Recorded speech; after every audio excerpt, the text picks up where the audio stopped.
Okay. So what the club အားလုံးပဲမြင်ကြပါခင်ဗျာဆိုတော့ဒီနေ့မှာဂိမ်းဆောင်လာပဲဖြစ်ပါတယ်ခင်ဗျာဟုတ်ပါတယ်ဆိုကျွန်တော်တို့ဒီနေ့မှာတော့ sign လေးပိတ်ထားတယ်ပေါ့နော် Iron က chef ကြီးဖြစ်သွားပြီပေါ့နော်ပြောရအောင်ဆိုကျွန်တော်တို့ဘယ်လိုဆော့ကောင်း creative mode ဆော့ကောင်းကြမယ် solo ဆော့ရင်ကောင်းမလား busy only လဲဆိုရင် video တော့မဆော့တော့ကျွန်တော်တက် creative ဖြစ်သွားတယ်ကျွန်တော်အများနဲ့ဆော့မယ်ပေါ့နော် solo ကြီးချတော့လည်းနည်းနည်းကြီးရဖြစ်မယ်ဒါပေမဲ့စိတ်နှောက်ရှက်တယ်မရှိဘူး okay ဒီနေ့မှာတော့ Iron တယောက်တော့ chef တော့ပါညာ let's go okay အဲ့ဒါပဲငိုင်းနေဆော့ရတာအဲ့ဒါပဲစိတ်ညစ်တယ်မိုက်ပုံပဲအားပါတယ်ကွာရတယ်ဘယ်လိုရှိ infinite okay good တားရီမင်းဖိုင်လုံးနေရတယ်တားရီဒါရောက်ပါတယ်တားရီ infinite ကြောင့်ချင်းဒီမှာတဲ့လောကဘူးမလည်းရှိ hello sir food here တယောက်ပဲလားဒါတယောက်ပဲဆော်ရnoကျွန်တော်က solo ပဲဆော်ရအောင် guys yeah let's just play solo guys just play solo how to change come on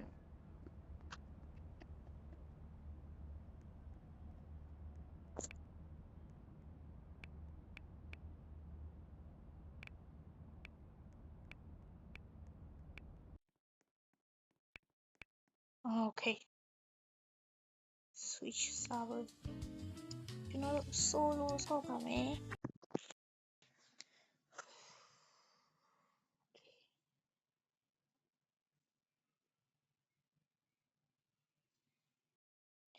solo ဆိုတော့နိုင်မှာမဟုတ်ဗျ okay play no okay ကိုကညဘက်ဆိုစိုက်နေတော့မပင်သေးဆိုင်မပင်သေးဘူးဆိုပေမဲ့လည်းကျွန်တော်ကလှုပ်ဆောင်မှာပေါ့နော် okay ကျွန်တော်မိဖို့ရောင်နေမှာရှင်းနေရပဲ okay နည်းနည်းပါး cleaning လေးပါလို့ရအောင်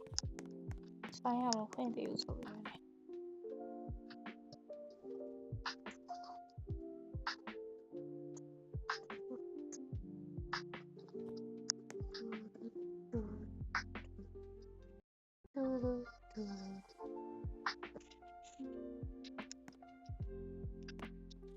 okay so clean သွားပြီပေါ့နော် okay ဒီဥစားလေး clean ရမယ်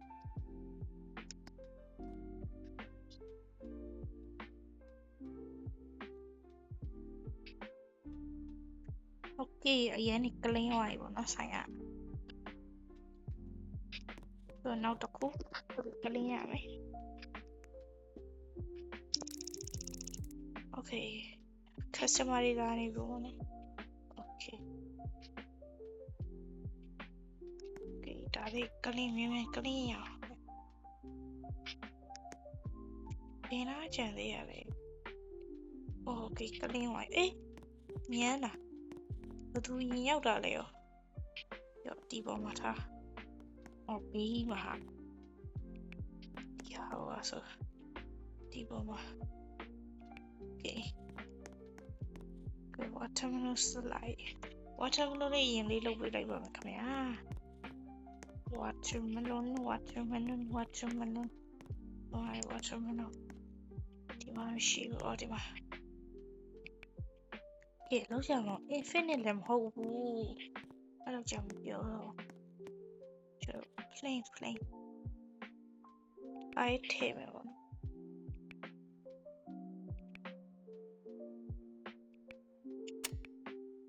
okay ဒါနဲ့ဒါရတော့နေမယ်ကျွန်တော်တို့အဓိကတော့ဗျာစားလို့ဆိုင်တစ်ခုမှာတန်ရှင်းရေးအဓိကတန်ရှင်းပေါ့နော်တန်ရှင်းလေးပေါ့နော်တို့ဆိုင်မှာအဲ့လိုမျိုး watermelon လေးလည်းတန်ရှင်းလေးပေါ့နော်ဒါပဲဆိုင်တစ်ခုရဲ့ဟိုမှာတန်ရှင်းရအဓိကဒါပဲတန်ရှင်းရအဓိကဆိုကျွန်တော် customer တော့ပြီးတဲ့ကအတိုင်းမပေးဘူးရှေ့ဖွင့်no okay ရင်းနဲ့အဲ့လိုလေးစေးပြီးမှ Yo, mi ham hope đi. Okay, tông xong. I crave smile every day. Pasta này hòa với nụ lâu vậy rồi. Yeah, chết rồi. Turkey jaw. À, tôi con không đi hả? So,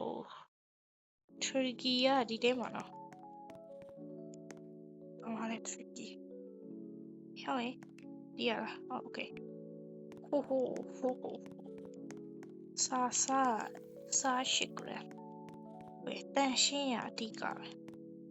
Tan xin à, ở đâu cũng tan xin à, chứ nó. Sa, đi, nè, đông, đi, ngà, chào, khôn. Yeah, okay. Sa shit rồi. Okay, sa shit rồi. Rồi. Oven ấy mà thế mà. Oven. Okay, đó, thế đi. Turn on. Okay.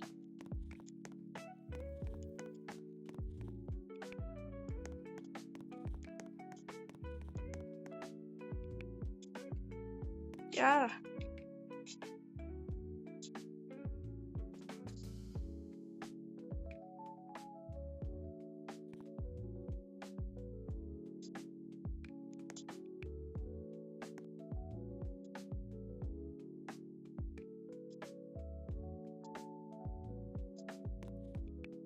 Yara. Oh, okay, yavi. Okay. Ôi rồi nó ăn con này turkey cho lấy yavi. To tham ấy. Cho nó rồi pasta hầu rồi chân này. Ê, nhà nào bia ngoài hả? Okay, tông sọc. Oh. Sao nhà lâu của họ vậy à? Yup, tông sọc. Ê. Wow. Cho nó rồi. Đó là the best. Wow, nó the best. Một biểu tay à. Tan xin à, đi cả. Đã về phá nhau. Tan xin à, đi cả.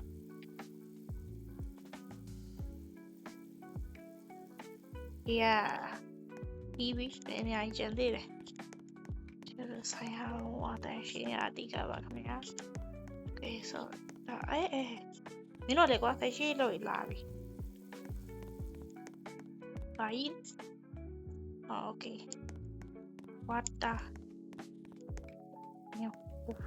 Rice. Okay. Rice. No. Apa ada rice? Yeah. Rice. Oh.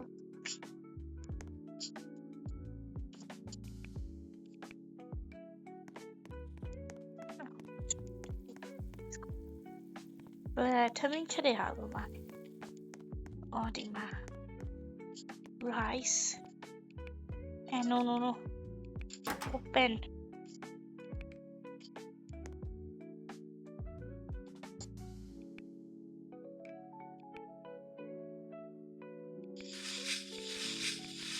Okay, đi đâu rồi vậy? Đã bà này. Chứ đâu, rice cả bà này kìa. Water biểu diễn rice ok đấy. Đó là về na đấy. Không à.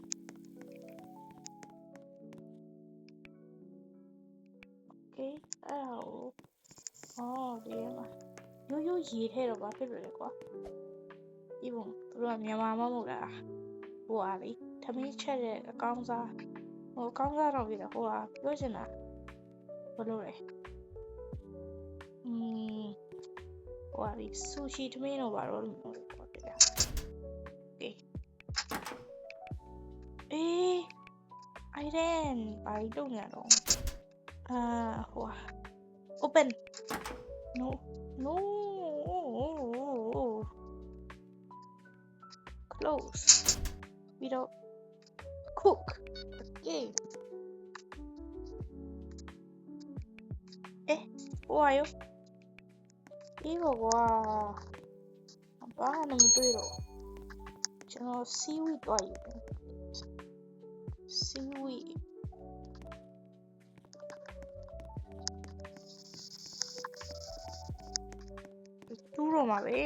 တူးတော့မှာပဲ stop open okay ကျတော့တန်ရှင်းမှုအဓိကပါတကယ်တန်ရှင်းမှုအဓိကမောဒီလိုလုပ်မယ် okay ပြီးရင်အဲ့ဒါဒီစီဝီကိုကျွန်တော်တို့ပေါ်တော့အဲ့ဒါဒီစီဝီကိုကျွန်တော်ဘယ်လိုပြန်ရောဒီပဲအဲ့ဒါစီဝီနောက်တော့ထပ်ယူအောင်မယ်တဲ့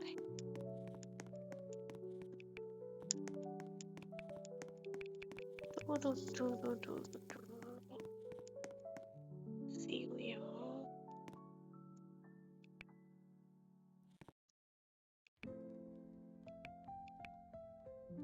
အော်ရပြီအတွင်းဟန်အဲ့တော့အတွင်းဟန်ရမရိုင်းကဲကျွန်တော်တို့ပကံလေးယူပါစီဝီမှာဟိုကထားထားထည့်လို့ပါဟိုစီဝီရအေဝတ်ဘာထည့်မယ်စိတ်ညစ်โอเค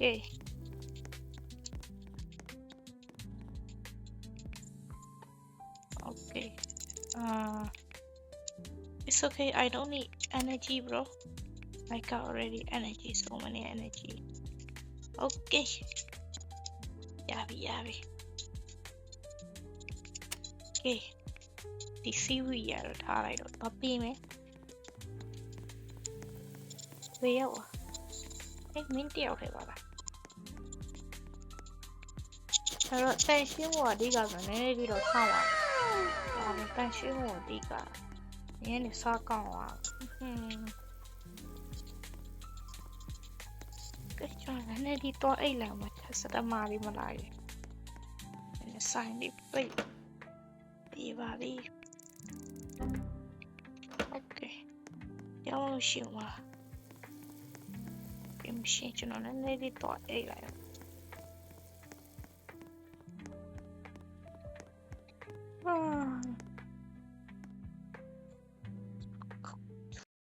ပြောင်းရေးတရားဆိုအဆင်ပြေပြီသွားမယ်အနေကြီးပြန်ရအေးရေကြီးလေးမပွင့်ရင်ငါဆိုင်ရတော်ဟိုပြန်လူရလားမီးပွင့်ဟဲ့ခက်တီတယ်Okay. Sorry ပါခက်စတမာတို့ရေငါလေးများသုံးဆောင်ပါ Onion rings ကမြင်တယ် Onion rings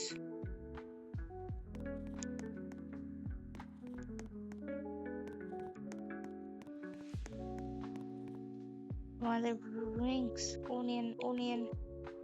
nail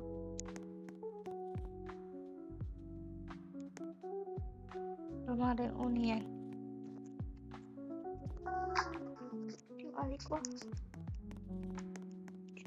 cut ဒီမှာ cut မယ်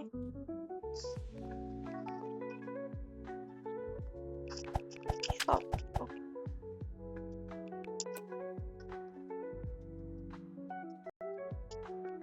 ပါမလဲဒီအမိုးဟိုငါထိဖို့ပါက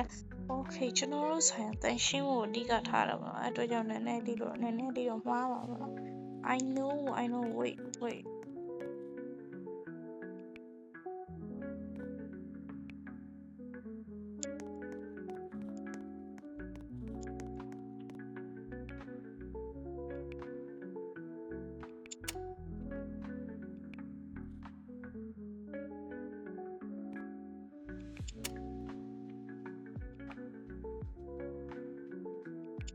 Okay ကျွန်တော်တို့ဆိုင်ရပါတန်ရှင်းဖို့အဓိကထားတဲ့ထပ်ပြီးထပ်စီစီညဒီနေရလားOkay ပြီးရင်ဒီမှာကြောမယ် drop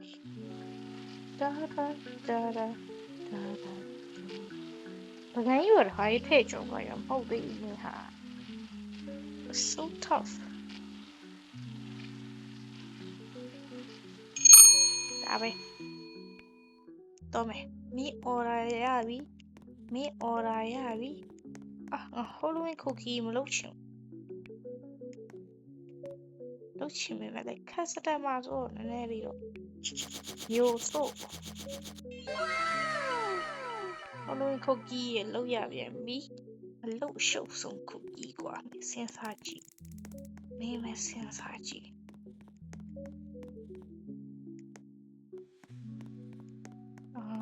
ဘယ်နှမောင်းတော့ကျွန်တော်တို့ဒီဟာယူရင်ကောင်းတော့ကျွန်တော်ဒီထဲမှာပဲထည့်ရခဏတော့ဟိုပါဒီထုတ်ဒီဟာရဲ့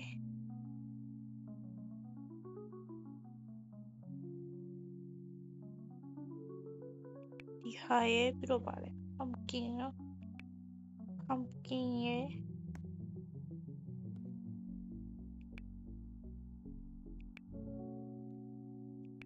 okay ဒီထဲပဲထည့်လိုက် pumpkin ပြီးတော့ဒီဥစ္စာလည်းဒီထဲပဲထည့်ရရောနော်နော်ဟုတ်တယ်ပြောင်းမရဘူးလေပြုတ်မချနိုင်လည်းမရမရတော့အဲ့လောက်ရှိ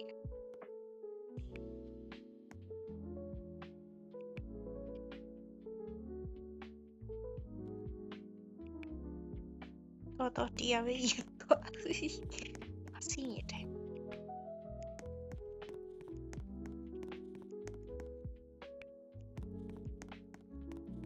ဟုတ်ကဲ့ဒါလိုတာတွေအကုန်နောက်တစ်ခုကတော့ place a pumpkin mixing bowl okay pumpkin ကိုဟိုဘယ်လိုခေါ်မလဲမွေတဲ့နေရာပေါ့ဟုတ်တယ်ဒီဥစ္စာ mixing bowl ဒီဟာကိုဒီထဲထည့်တခါ mix မယ်ပေါ့ဟိုတော့တော့ဒီ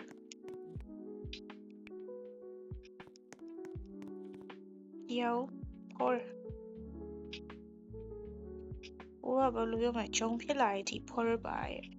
โอเคရပြီတာကြီးရပြီဒီနားမှာနေနေလိုက်ဂျုံဖြစ်သွားပြီအဲ့တော့ဂျုံမဲ့လား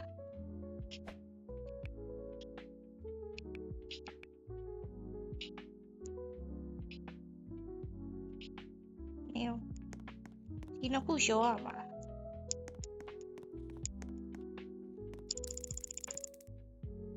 ဟုတ်တယ်ရောရမယ်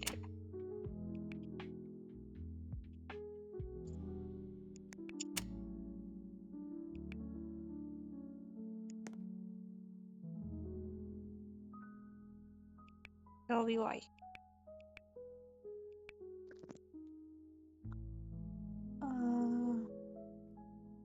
okay more turn into pumpkin cookie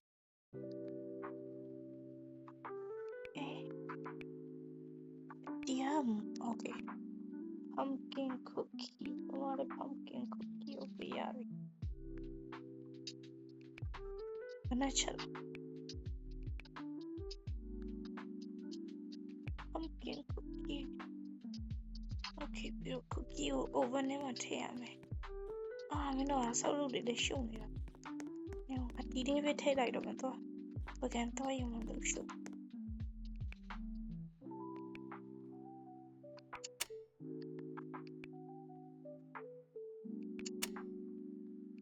ော့မင်းစားကြတယ်လို့စား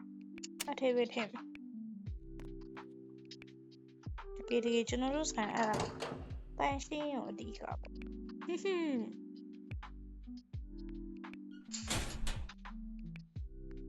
ပြီးတော့ oven ပြီးတော့ ice on pumpkin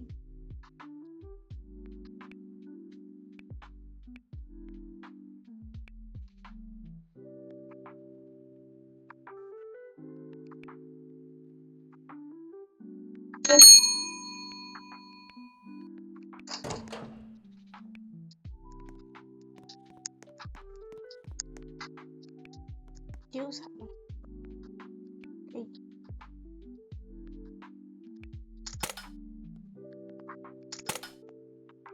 ပြင်ထုတ်လာလေးထားပြီခဏစ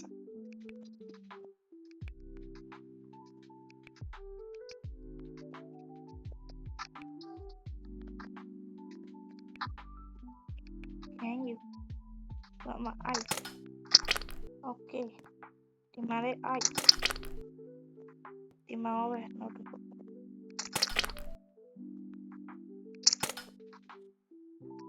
ပါလဲဟာ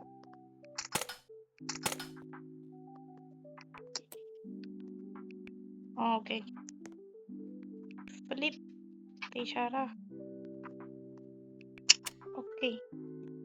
ဒီဥစ္စာလေး flip ပြီးရင်တေချာလေးထား okay ဒီဥစ္စာလေး flip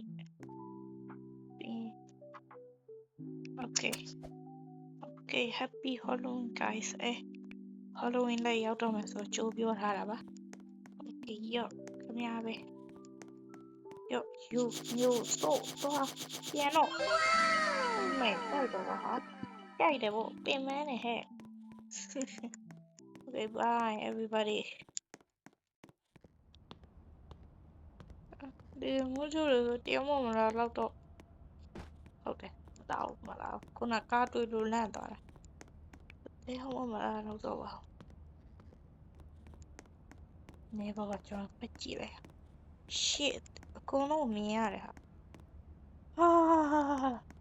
ဘာလာလုတ်ပြန်တာလေငါမပြောတော့နော်ငါမပြောတော့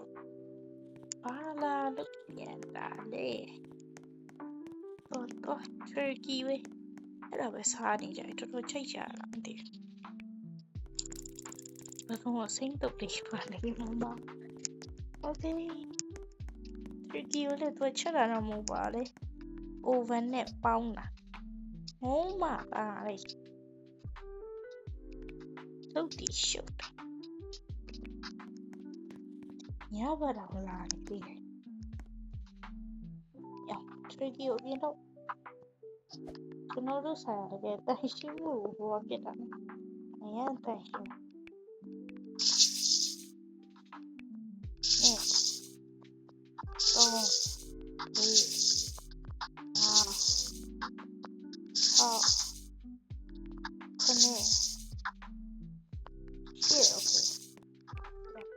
ဆုံးမဖြိုးလိုက်ဒီ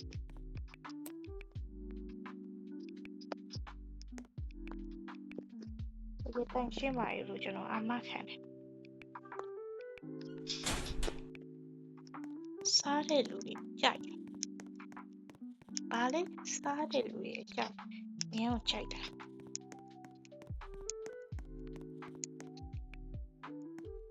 ဘယ်ချင်းလုံးနဲ့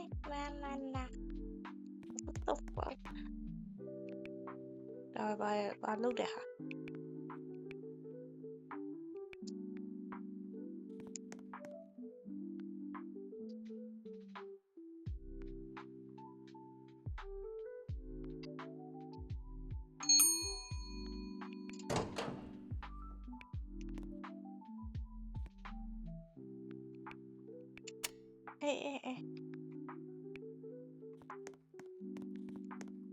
Okay, not who about egg sushi la. Okay, egg. Yoma, no so. Wait. Chạy tiếp bộ. Là đi vào cái này lúc bị mình nhiều học rồi. Seaweed bên nó khúc này. Tiêu bông này mà nó khúc rồi nó khúc chỗ yếu đấy. Seaweed rice ကခုနရှိပြီဆိုတော့ထားလိုက်တော့ပြီးတော့ egg ဟောလာ egg okay ဘာလို့ကျုပ်အရေးကန်းထဲမှာထားရလဲမသိဘူးကျုပ်ကတော့တလုံးနဲ့လောက် okay egg ကိုကြော်မယ်ဟော pan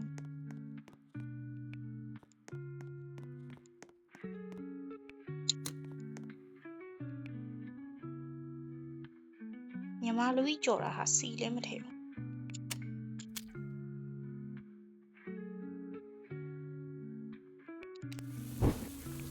ဝေး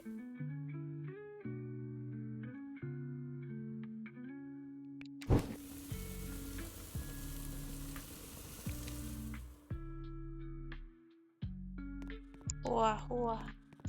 mà cho neo tiểu ra này lâu ao mà xí như thế ok yeah vậy đi ở đâu cook yeah rồi ok để cook đi vào nó chop the okay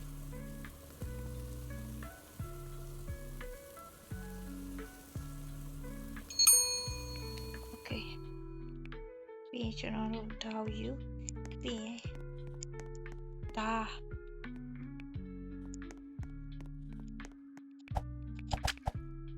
à đông củ à seaweed nó được bien đi shop thế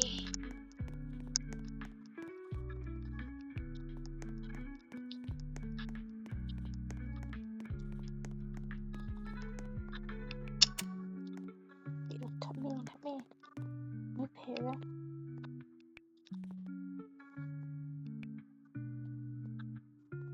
take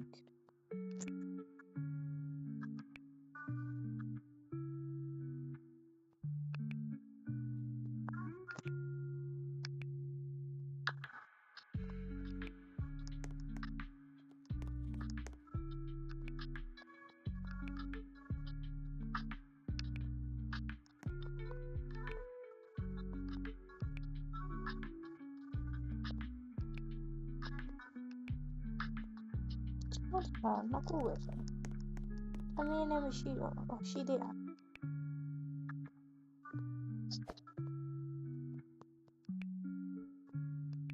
မင်းတခုကပို့ထည့်ပေးလိုက်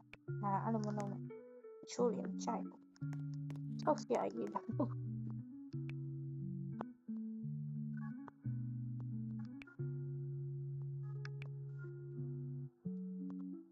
တေချာဖလစ်လေးကွာ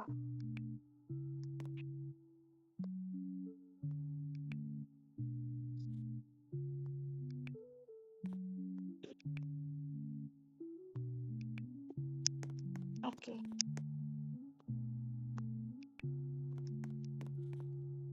Teacher flip. We don't know how what day. Teacher thing like wow.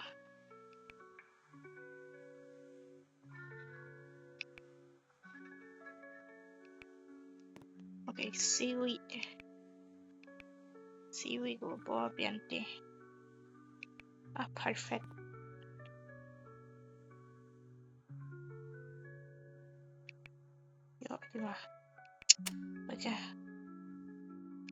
Okay. Teacher flip.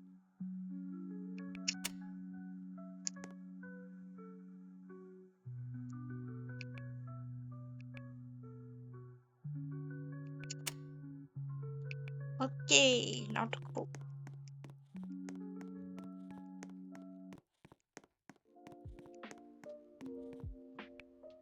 Nên hoàn lần này chịu đây được quá. Ni yo.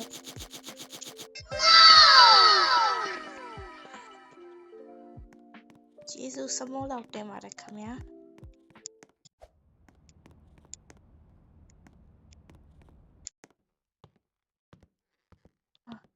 Ai biết gì à yêu thương là quá. Bên má này bị.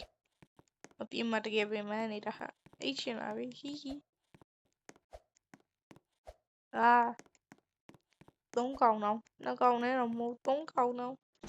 nó sùng dơ nó đi qua khắp chị mình chơi mà đâu chuyện ê pha giấy này mình gọi Jesus pha giấy gì đẹp quá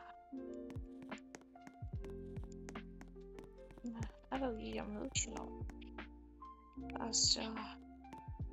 one garlic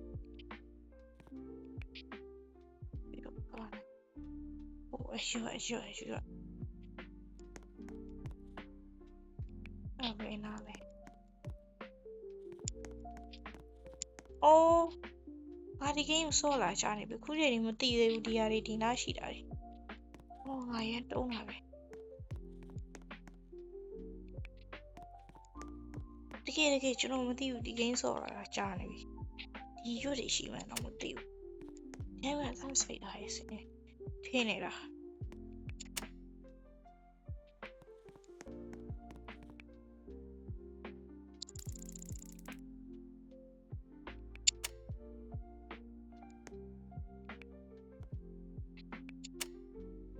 โอเคပြီးတော့ length error ဆိုတော့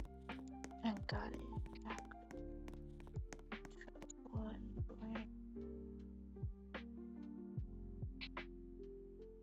plan ရမယ်ဟိုနောက်ခုဘာမှ plan အဲ့ဆိုနေရော pasta ဖြတ်လိုက် pasta ထုတ်ဒီနေ့ပဲ plan လို့ရ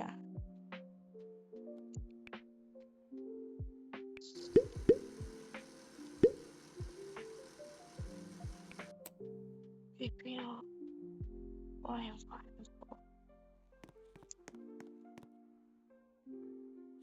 wow really port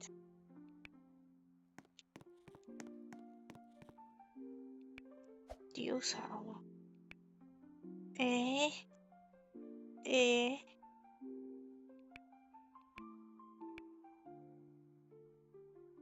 Oh my god ဒီတဲ့ကိုစတဲ့ရထည့်ပြီးတော့လုံးဝမှာ Irene ရဲ့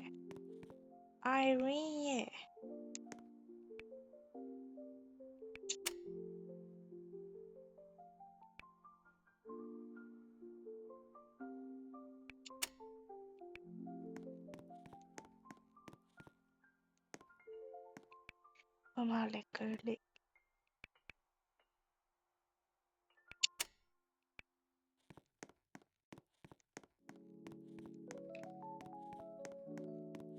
တော့နောက်တစ်ချိန်ထပ်ဆန်းမယ်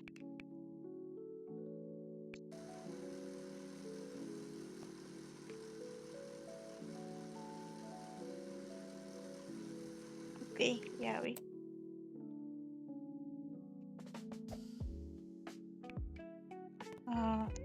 စားထည့်တော့ဘယ်လောက်လဲလည်းမပြောတော့ဘူးနည်းနည်းပဲထည့်လိုက်โอเคထိုးတော့ဆိုရပြီပြီးတော့ cook pan pasta in different oil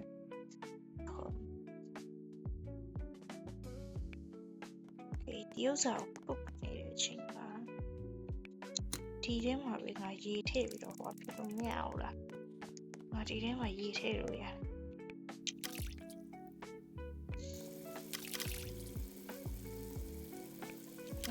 ဒီထဲမှာပဲ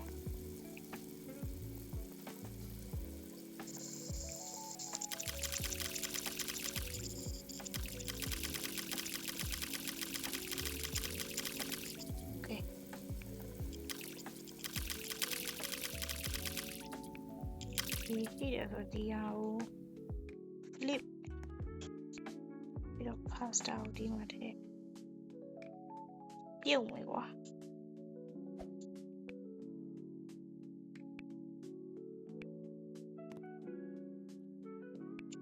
winding pop တော့မသုံးတော့အရင်ကြည့်မှာကြောက်တော့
pasta ကြီးကမချက်တယ်လို့ပဲဟော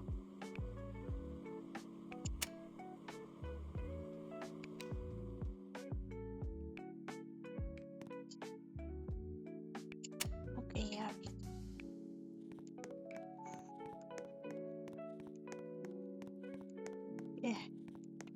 Okay ရောနောက်ဆုံး customer လေး